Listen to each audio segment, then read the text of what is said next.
Picture this. You drive 2 hours to your dead wife's favorite place on earth, the cabin her grandfather built with his bare hands, and find some stranger standing in your living room holding bolt cutters, smiling. That was my Friday. The lock my dad and I installed, sheared clean through, lying in the dirt like a murdered pet, door hanging open.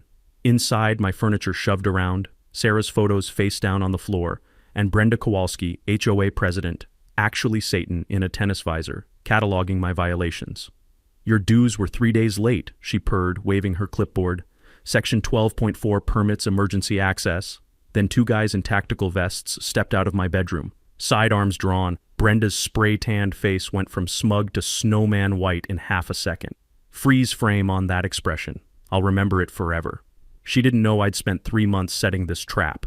What would you do if an HOA Karen broke into your family's sanctuary? Comment below and tell me, has your HOA ever committed actual crimes against you?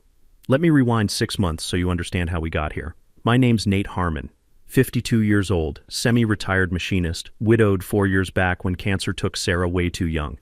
This cabin, 40 acres of Douglas fir and creek bottom at 4,200 feet in the Washington Cascades, was her favorite place on earth.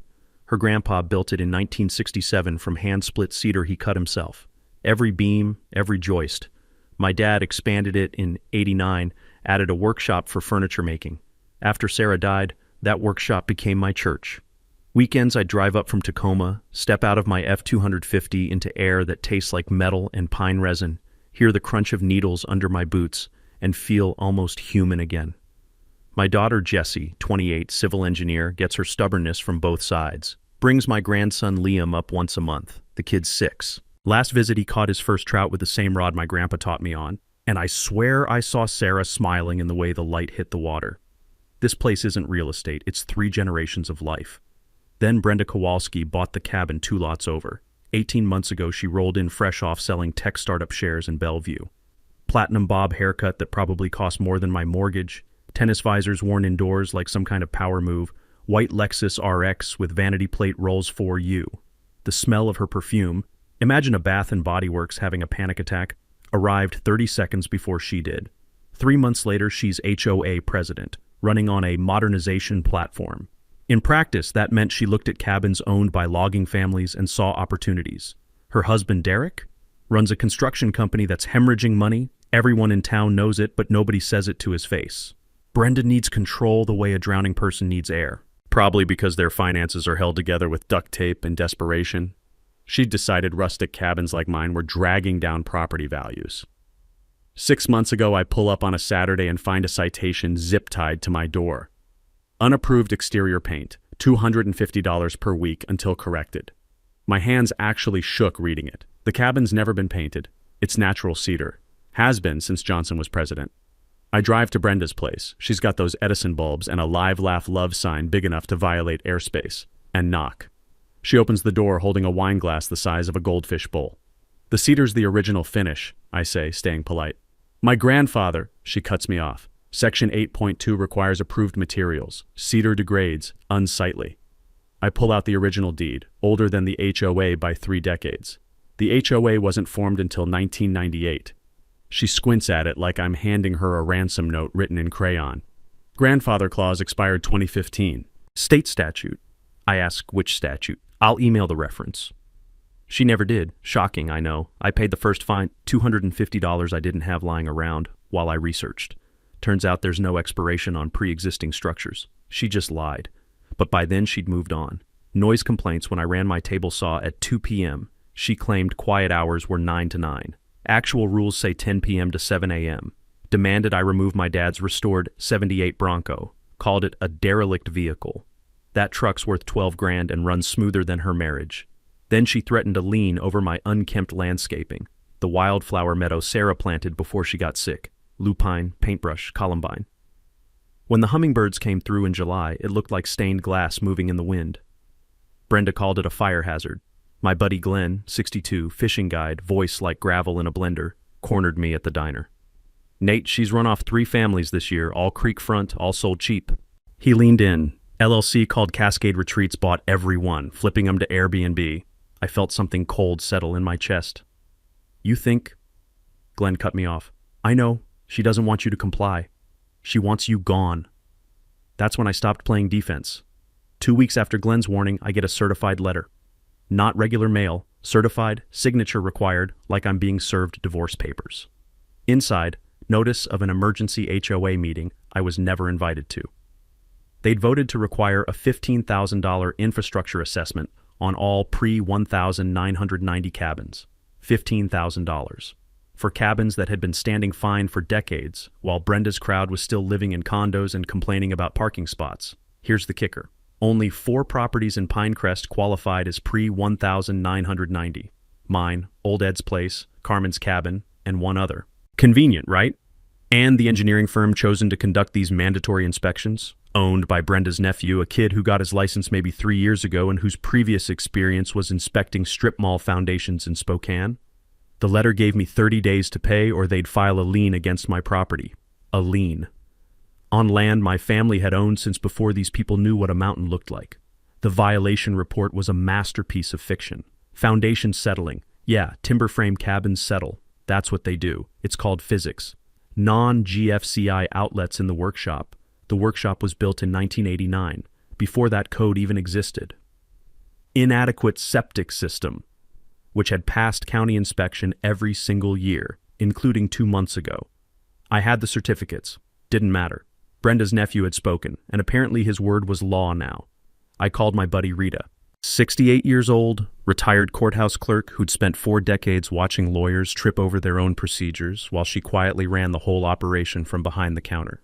She had this way of smiling when she found mistakes in legal filings, like a cat that just spotted a mouse. She agreed to help for $200 flat. "Let me see what I can find," she said, and 2 days later she called me back laughing so hard she had to catch her breath. Turns out HOA bylaws require 14 days written notice for any special assessment. This meeting happened 6 days after the posted notice. Illegal. The whole vote was void.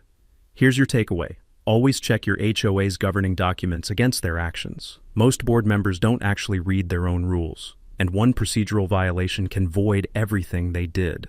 Rita helped me draft a certified letter back. Cure period invoked, threatened lawsuit for selective enforcement, cited the specific bylaw they'd violated. I felt like maybe, just maybe, I had some leverage. Then Brenda escalated. She scheduled a follow-up inspection for the exact day of my grandson's 6th birthday party. I know she stalked my social media because I'd posted about it. Liam's first big kid party, bouncy castle, the works. I wasn't going to miss it. So Glenn offered to house sit, and I did something else. I installed trail cameras around the property. 4 of them, motion activated, hidden in tree hollows and under eaves.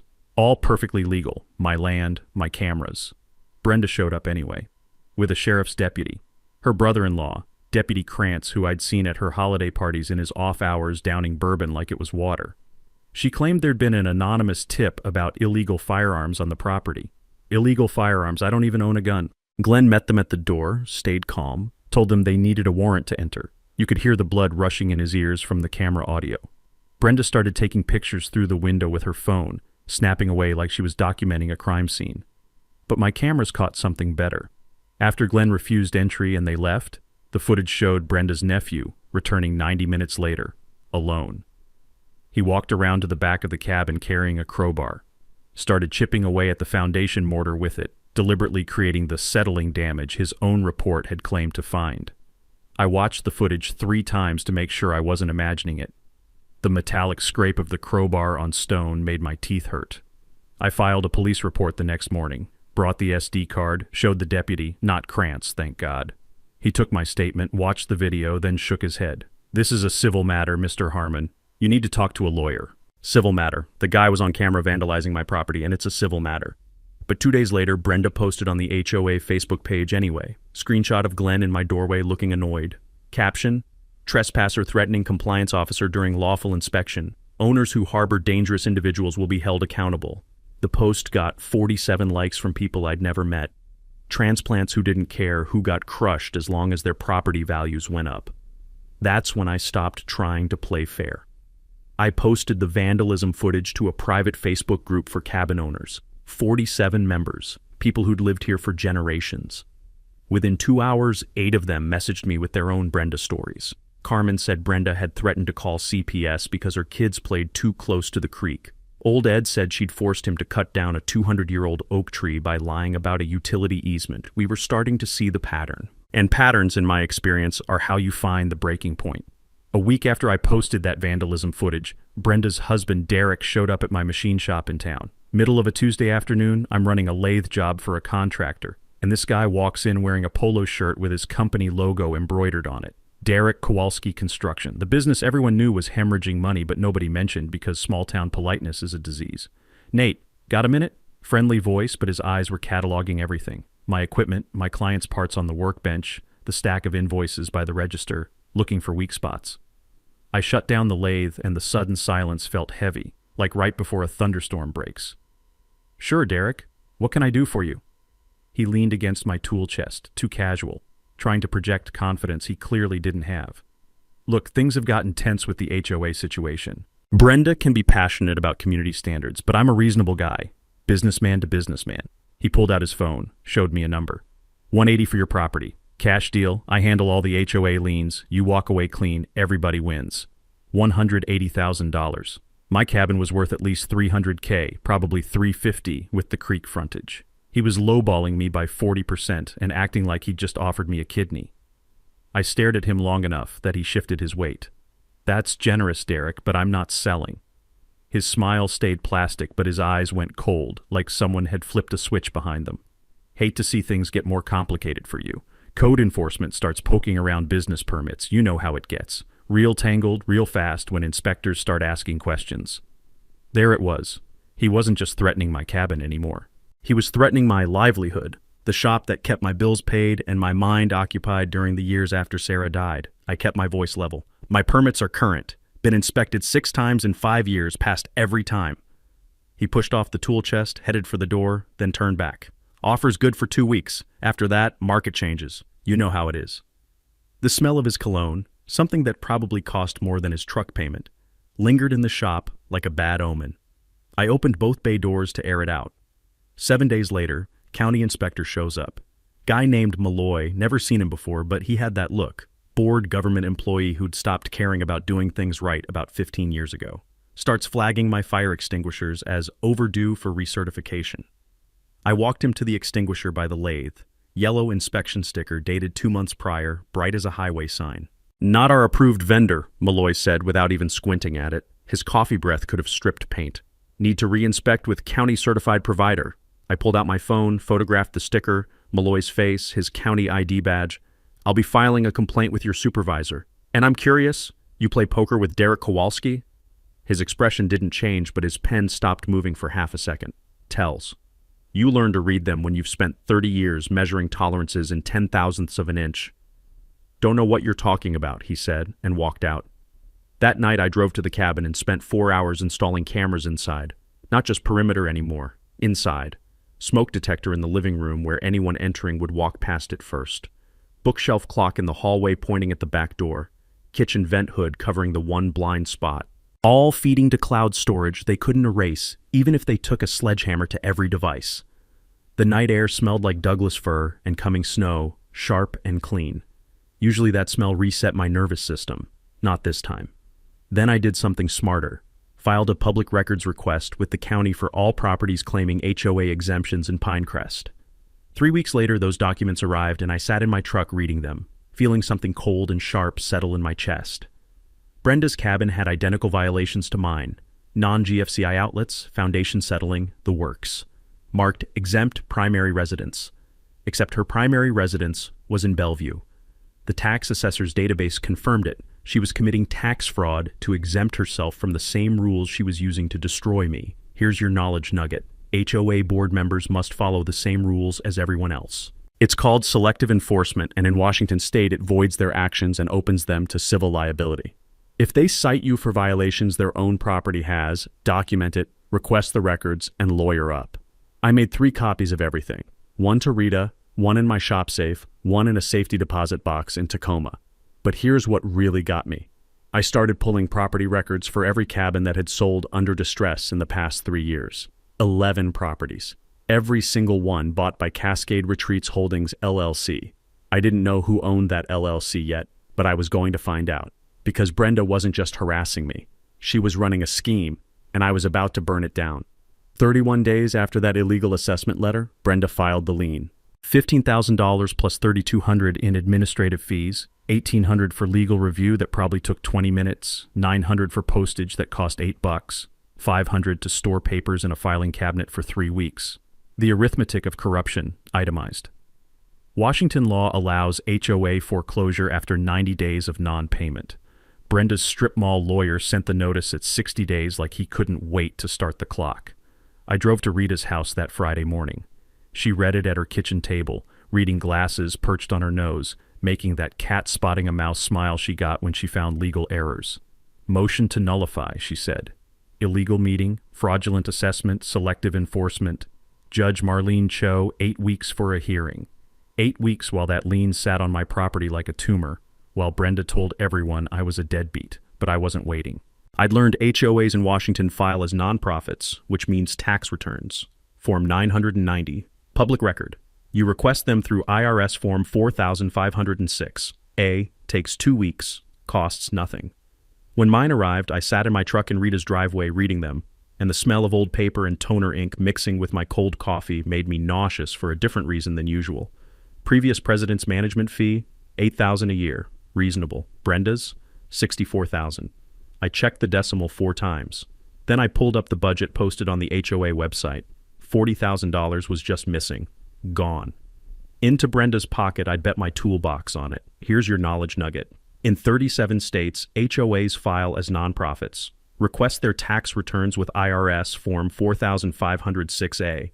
Look for inflated salaries or budget gaps.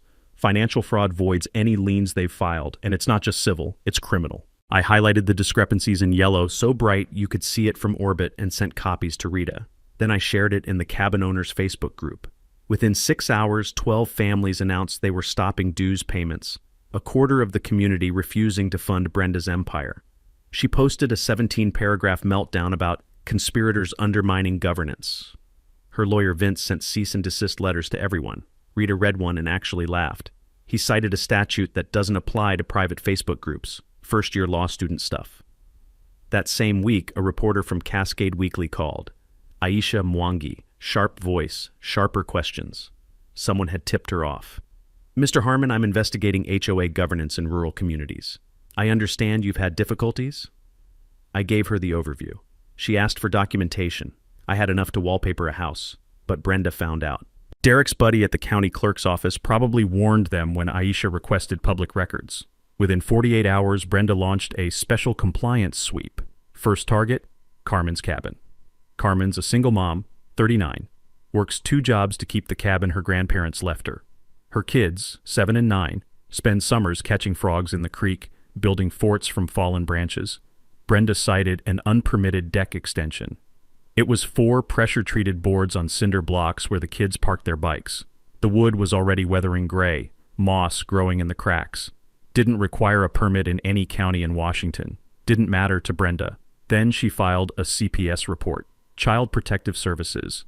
Alleged unsafe living conditions. Bikes on the lawn creating tripping hazards.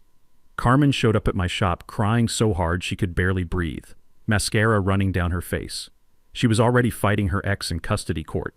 Now CPS was coming because her kids left bikes outside like every 7-year-old in America.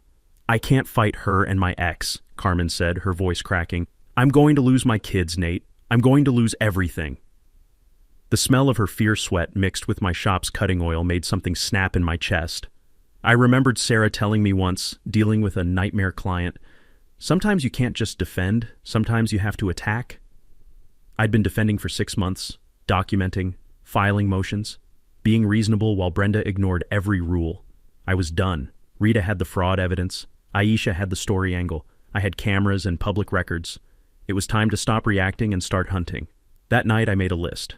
Brenda's vulnerabilities, her husband's connections, every person she'd threatened. Then I called Sheriff Roy Blanton. He'd been bringing his department's equipment to my shop for maintenance for 5 years. We weren't friends exactly, but we had the kind of relationship where you help each other out. Roy, I said, how would you feel about catching an HOA president committing breaking and entering? He was quiet for 3 seconds. Then, tell me more. Sheriff Roy met me at a diner in town 2 days later, far enough from Pinecrest that nobody would see us together. He ordered coffee black, no sugar, and listened while I laid out 6 months of harassment, fraud, and Brenda's pattern of running families off their land. When I finished, he was quiet for a long time, stirring his coffee even though there was nothing in it to stir. "I've been watching this situation," he finally said. "Deputy Krantz is Brenda's brother-in-law. We've flagged him for selective patrol patterns, ignores calls from your area unless Brenda requests backup. I can't prove anything yet, but I don't like the smell of it." He looked up at me. "You said you have cameras?" I nodded. "Inside and out, cloud storage. If she enters without a warrant or my permission, that's criminal trespass.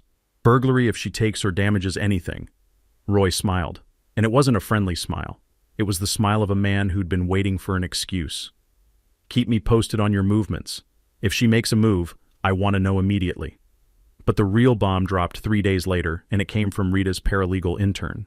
Kid named Deshaun, 26, third-year law student at UW, working for credit hours and resume material. He was the kind of guy who got excited about archived documents the way most people get excited about football. Rita called me at the shop, her voice vibrating with that specific frequency of someone who's just found buried treasure. "Nate, you need to sit down for this." I sat on my workbench, phone pressed to my ear. Deshaun pulled the original 1998 HOA charter from county microfiche, the actual founding documents. She paused for effect. "There's a paragraph in the original that explicitly exempts structures predating the HOA formation from all assessments and exterior modification requirements. No expiration, no sunset clause, permanent exemption." My chest felt tight. And someone whited it out on the official version filed with the county in 2019, Brenda's first year as president. The room tilted slightly. "That's not just fraud, Nate. That's document forgery. Class C felony in Washington. Carries up to 5 years. I drove straight to Rita's office. Deshaun had both versions printed side by side, the 1998 microfiche copy and the 2019 filed version. The whiteout was visible if you looked close, a faint texture difference in the paper grain where paragraph 3.7 used to be. Someone had literally taken whiteout to a legal document, made a new copy, and refiled it as authentic. It was so brazen it almost looped back around to stupid. "This doesn't just void your lien," Rita said, tapping the documents. "This voids every assessment, every citation, every lien filed against pre-1990 cabins since 2019. It's a criminal referral to the state attorney general." She looked at me over her glasses. "We can go 2 ways. Quiet settlement, you get your lien removed, walk away clean, or nuclear. We file criminal complaints, expose the whole scheme, and watch Brenda's world burn down. Your call." I thought about Carmen crying in my shop. Old Ed's 200-year-old oak tree, cut down based on lies. The 11 families who'd lost their cabins in distress sales, property bought by that mysterious LLC. How many families has she destroyed because they didn't know their rights? Rita nodded slowly. "That's what I thought you'd say." Deshaun grinned. "Want me to keep digging? Because I'm just getting started." "Dig," I said. "Find everything."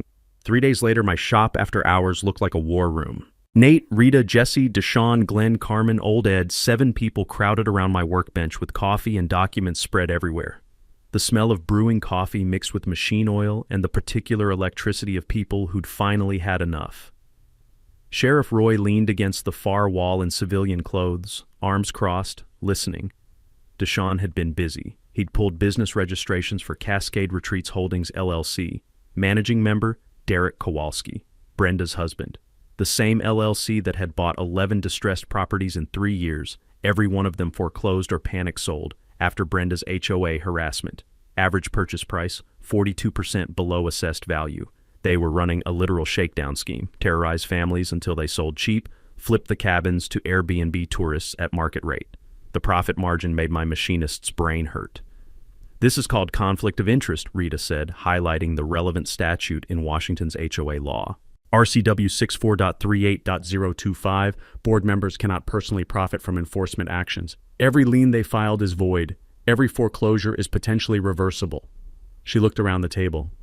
"This isn't just civil court anymore. This is criminal conspiracy." We divided into teams. Rita and Deshaun would handle the legal assault, file an amended motion adding fraud and forgery charges, request an expedited hearing claiming irreparable harm since foreclosure was imminent, subpoena Cascade Retreats bank records to show the profit pattern, and copy the state attorney general on everything to trigger a criminal inquiry.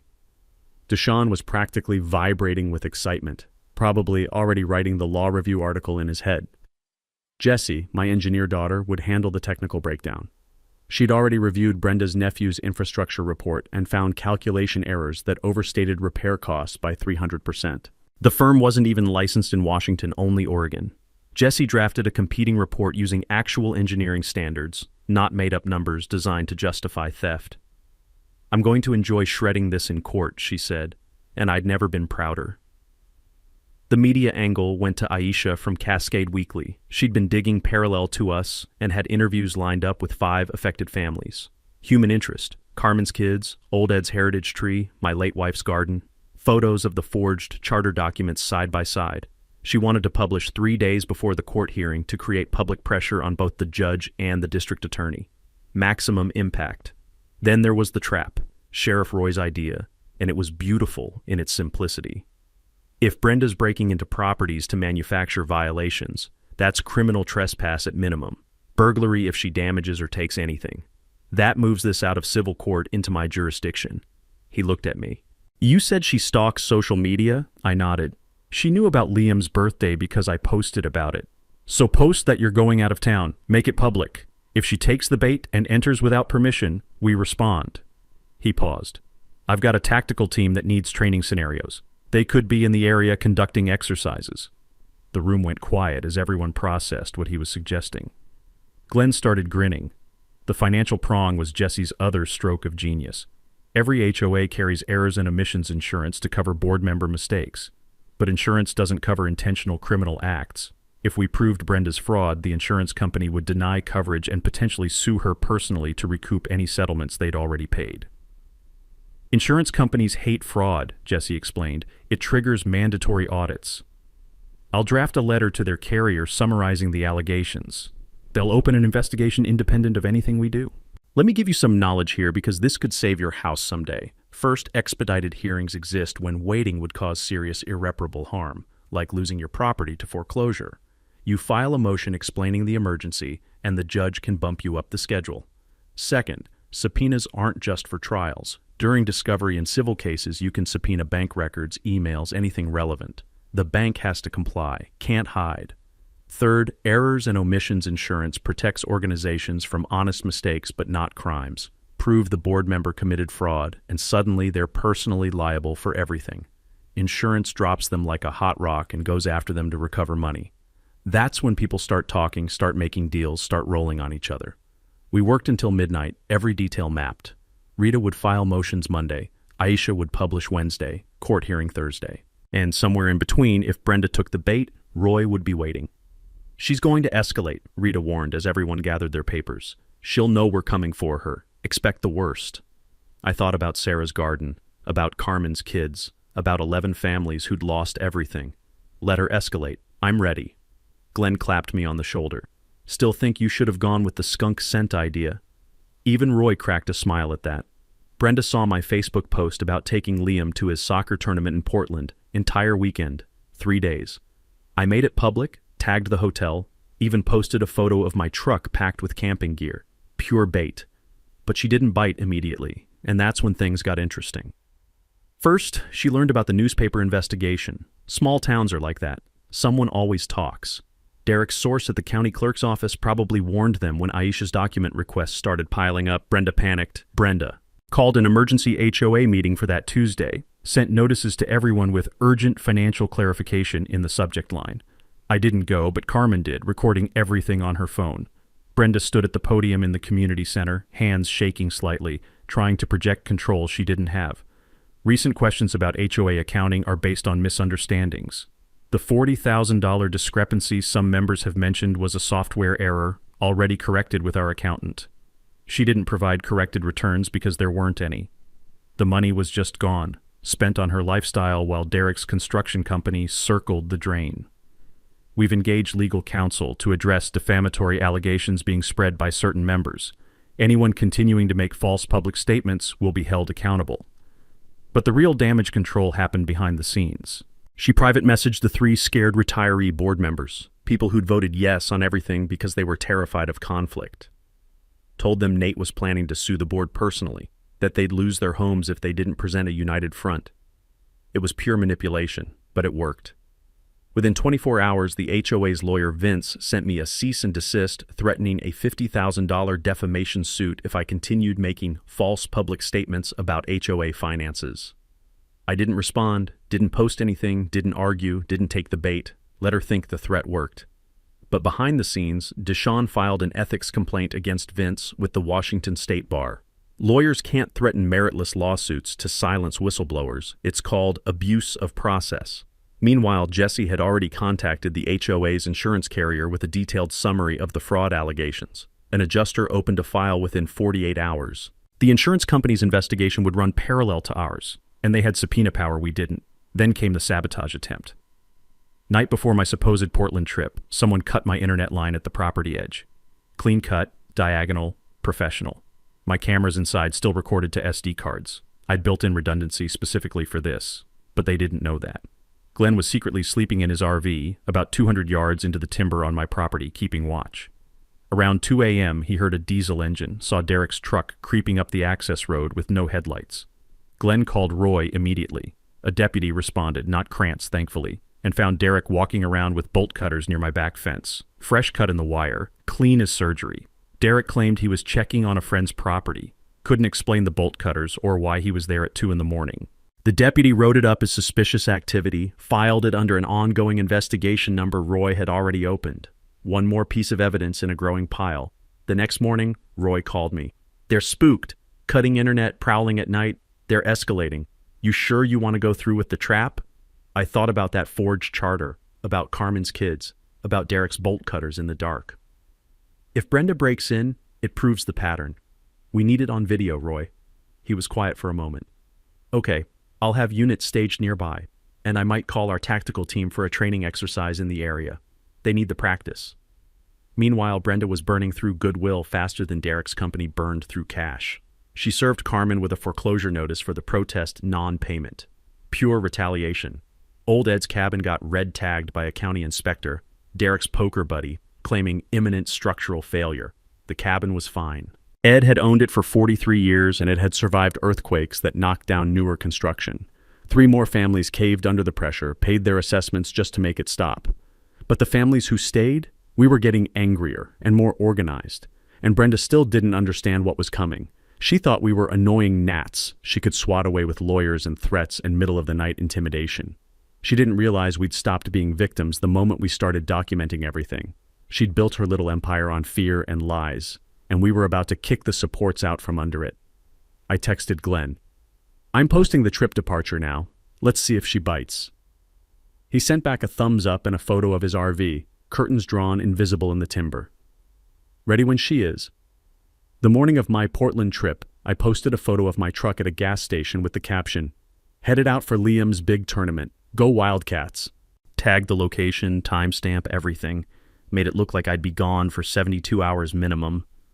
Then I drove to Glenn's place in town, parked my truck in his garage, and waited. Glenn, bless him, couldn't resist having a little fun with it. That afternoon, he went to the diner in town for lunch, the place where everyone sees everyone, the gossip nexus of the entire county. Derek showed up 20 minutes later, not coincidentally. Slid into the booth across from Glenn without asking. Glenn, right? Nate's buddy?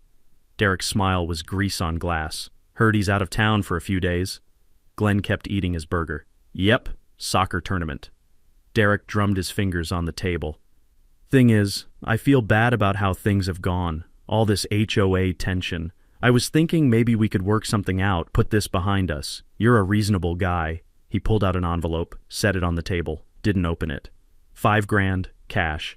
For you to maybe forget about that night you saw me at Nate's place, with the cameras and all. Glenn looked at the envelope, then at Derek. $5,000? Man, that's insulting. He pulled out his phone, set it on the table face up, recording indicator visible. How about 20? I'm not a cheap date. Derek's face went through several interesting colors. Confusion, realization, panic. You're recording this? Glenn smiled. Washington's a 2-party consent state for recordings in private conversations, but we're in a public diner. This is totally legal. Derek grabbed the envelope and bolted, left his coffee, nearly knocked over a waitress. Glenn forwarded the audio to Roy within 5 minutes. Attempted witness tampering, another felony for the pile. That afternoon, Brenda texted her board members. Emergency inspection today. Safety concern reported by neighbor regarding harm in property. Will document all violations to justify foreclosure action. The neighbor was Derek, who didn't live in Pinecrest. Deputy Krantz agreed to accompany her, apparently not realizing his brother-in-law was walking into a setup. 2:47 p.m., cameras picked up Brenda's Lexus turning onto my access road. Deputy Krantz's patrol car right behind. Glenn texted me from his RV. Showtime. I was sitting in his living room 3 miles away, watching the camera feeds on his laptop, every angle covering every approach. 2:51 p.m., Brenda tried the front door. Locked. She pulled bolt cutters from her trunk, the same ones her nephew had used probably. 2:52, she cut through my lock. The sound on the camera audio was crisp, clear, undeniable. Bolt cutters shearing hardened steel. Krantz stood behind her, looking uncomfortable, but not stopping her. She said, loud enough for the camera, Section 12.4 covers this. Krantz, if you say so. 2:54, they entered. Brenda immediately started photographing everything with her phone. Opened drawers in my kitchen, moved furniture, went through papers on my desk. This wasn't an inspection. This was a search. Krantz kept saying maybe we should go, but Brenda ignored him, cataloging violations that didn't exist. Glenn texted Roy. She's inside. Felony burglary in progress. Roy had positioned his SWAT team 4 miles away, running a training exercise that happened to be in the area. Pure coincidence. 3:03 p.m., 3 black Suburbans and an armored Bearcat rolled up my driveway. Tactical team deploying with precision that would have been beautiful if it wasn't happening at my cabin. Inside, Brenda heard the engines, looked out my window, and her face went through the same color journey Derek's had. Confusion, realization, pure terror. Krantz said, "What the hell? Roy didn't tell me about any exercise." Brenda's voice on camera shrill, "We're police! I'm HOA president! This is legal!" The loudspeaker from outside. Occupants of the residence exit with hands visible. This is sheriff's office. Krantz realized he'd been set up. "Brenda, did you actually get a warrant?" She waved her clipboard like it was a magic talisman. "We don't need a warrant. Section 12.4. He cut her off. "That's not how laws work. We need to leave now." But Brenda refused. She actually refused to leave, thinking she could bluff her way through. SWAT breached the door, already damaged from her bolt cutters, and 4 operators flooded in, weapons drawn following protocol because a deputy was involved and they didn't know if it was a hostage situation. Brenda and Krantz both got ordered to the ground, cuffed, Brenda screaming the entire time.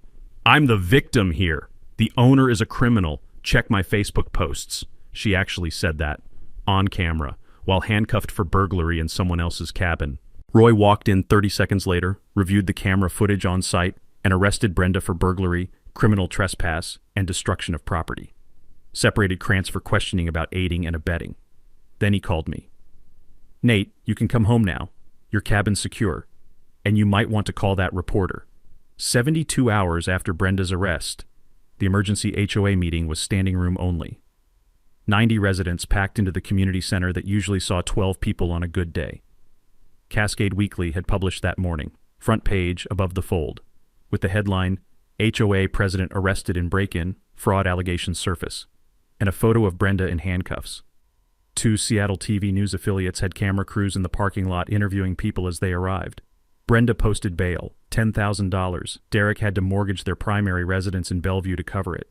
She sat at the front table looking like she'd aged 5 years in 3 days. No tennis visor today. Hair pulled back, minimal makeup, hands shaking as she shuffled papers. The smell of burnt coffee from the ancient community center urn mixed with nervous sweat from 90 people who'd finally shown up to watch the reckoning. She read a prepared statement her lawyer Vince had written. "Recent misunderstandings have been weaponized by a small group of disgruntled owners. I acted within my authority as president at all times. The arrest was a misunderstanding. Charges will be dropped once the facts are reviewed." Her voice cracked twice. Someone in the back shouted, "What about the forged documents?" She looked up, deer in headlights. "I don't know what you're referring to." I stood up. Rita nodded at me, handed me a stack of packets she'd prepared. I started passing them out. Every single person got one. Side-by-side copies of the original 1998 charter and Brenda's 2019 altered version. The whiteout visible in the photocopy, paragraph 3.7 missing like a pulled tooth. The room went silent except for pages rustling. "This isn't about me," I said, staying calm. "It's about 11 families who lost their cabins in the past 5 years because someone changed the rules. My grandfather built my place with his hands. My wife planted flowers there before cancer took her. Brenda tried to steal that. Not for community standards, for profit. I projected the next image on the screen Glenn had helped me set up, the LLC registration showing Derek as managing member of Cascade Retreats Holdings. Gasps rippled through the crowd. Carmen stood up, her voice shaking but steady. She called CPS on my kids because they left bikes on our lawn. Do you know what that does to a 7-year-old? Having strangers come inspect your house, ask if your mommy hurts you because someone lied?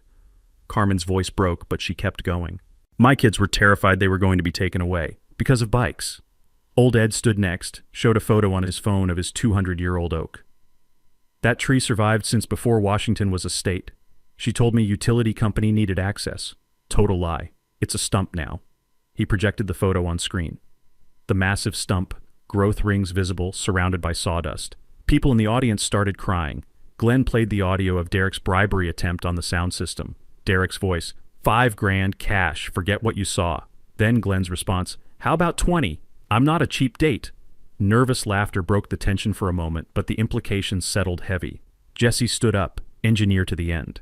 I reviewed the infrastructure assessment. The calculations overstate required repairs by 300%. The firm isn't licensed in Washington. This wasn't an inspection. It was fiction designed to justify theft. She distributed her competing analysis, 20 pages of actual engineering showing the cabins were structurally sound. Then Sheriff Roy stood at the back of the room. He didn't say anything, just stood there in uniform, arms crossed.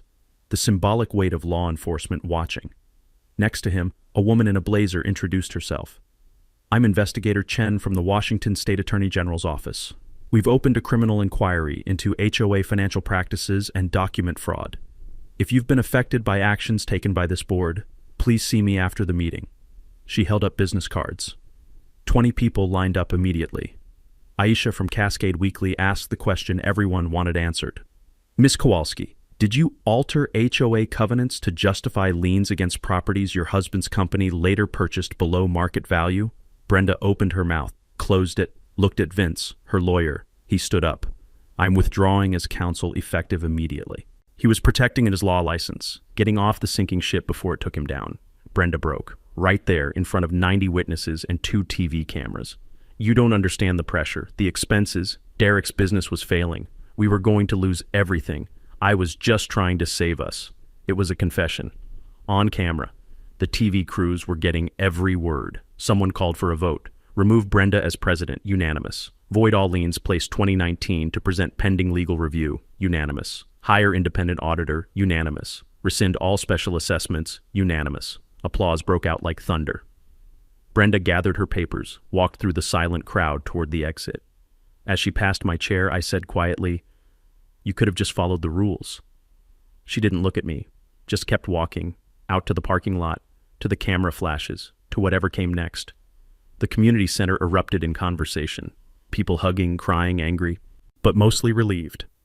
The nightmare was over. 3 months later, the legal dominoes had all fallen in satisfying succession. Brenda pleaded guilty to felony burglary and misdemeanor fraud, altered documents, selective enforcement, the works. Sentence: 18 months suspended, 5 years probation, $47,000 in restitution to affected families, 200 hours community service. Derek caught conspiracy and bribery charges, pleaded guilty, paid an $80,000 fine. Their Bellevue house went on the market within a week. Cascade Retreats Holdings got dissolved by court order. The 11 properties they'd acquired got auctioned, proceeds going to reimburse the original owners or into a community fund. Carmen and I led a coalition that bought 2 of the cabins at fair market price, converted them to affordable rentals for young families who wanted mountain access but couldn't afford the inflated vacation home market. Deputy Krantz took early retirement after an internal investigation, pension reduced, facing a civil lawsuit from the county. The class action suit against Brenda, Derek, and the HOA's insurance carrier settled for $340,000. Covered everyone's legal fees, property damages, emotional distress. The insurance company dropped the HOA's coverage entirely after paying out. Turns out insurers really do hate fraud. The new board spent 6 months finding a carrier willing to take them, and the premiums tripled. Expensive lesson in oversight. New leadership got elected in a special meeting. Carmen became president, promised transparency and actual rule following. Old Ed took treasurer, started publishing monthly financial reports anyone could access. Jesse volunteered as compliance officer, reviewing any citations before they got filed to make sure they were legitimate. First official act, public apology to the families Brenda had displaced, plus a fund to help them return if they wanted. 3 families came back, their cabins, their creek, their memories. For me, the personal healing happened slower but deeper. I taught Liam how to use his great-grandfather's hand plane, the same one my grandpa taught me on. We built a small bench for Sarah's wildflower garden, which had exploded that summer, lupine and paintbrush and columbine creating a riot of color that made hummingbirds drunk with options. Sitting there on that bench, watching Liam catch the mechanics of following wood grain, I felt Sarah smiling, not from memory this time, from the place itself, the land that held 3 generations of our lives. I donated $15,000, my share of the settlement, to establish the Pinecrest Heritage Fund. Purpose: grants for low-income families to preserve historic cabins, pre-1970 structures that were part of the area's logging history. First grant went to Old Ed, covered his foundation repairs. Second went to a young couple whose great-grandparents had homesteaded in the 1940s but who couldn't afford the maintenance on the original structure. We started an annual Pinecrest Heritage Days festival, tours of historic cabins, woodworking demonstrations, storytelling from old-timers. Scholarship fund for local kids pursuing trades instead of college. Sarah would have loved it. Glenn created a website called HOA Self-Defense Toolkit. Free PDFs showing how to request tax returns using Form 4506A, how to search state business registries for conflicts of interest, template letters for challenging illegal liens, state-by-state guide to HOA laws, 12,000 downloads in the first year. Local news featured it. People from across the country emailed thanking him for giving them weapons against their own petty tyrants. At the Heritage Festival that first summer, Carmen mentioned her cousin in Idaho fighting an HOA over solar panels. They're calling it an eyesore, even though state law protects renewable energy installations. I caught Glenn's eye across the crowd. He was grinning. I looked at Carmen. Tell her to call Rita. We've got experience now. The festival wrapped as the sun dropped behind the ridgeline, turning the sky orange and purple like a bruise healing. Liam ran past chasing fireflies with Carmen's kids. Jesse sat on Sarah's bench talking to Old Ed about timber frame engineering. Glenn manned the barbecue, arguing with someone about the proper temperature for brisket. Sheriff Roy showed up off duty, brought his grandson, let the kid try fishing in the creek. This is what Brenda never understood. Communities aren't investments. They're not numbers on a spreadsheet or properties to flip. They're people and history and the accumulation of small kindnesses over decades. You can't buy that. You sure as hell can't steal it. I stood on my cabin porch watching the festival wind down, smelling wood smoke and Douglas fir and the particular scent of summer in the mountains. My phone buzzed. Text from Rita. County just flagged another HOA president for financial irregularities. Interested? I smiled. Texted back, always. The fight for home never ends, but neither do we. If you've got an HOA nightmare story, drop it in the comments. You're not alone. And if this helped you understand your rights, hit subscribe. We're just getting started. That's a wrap for today's episode on HOA Stories. If you enjoyed watching Karma in action, smash that like button, comment your thoughts, and let us know if you've dealt with HOA madness too. Subscribe so you won't miss the next HOA meltdown we post.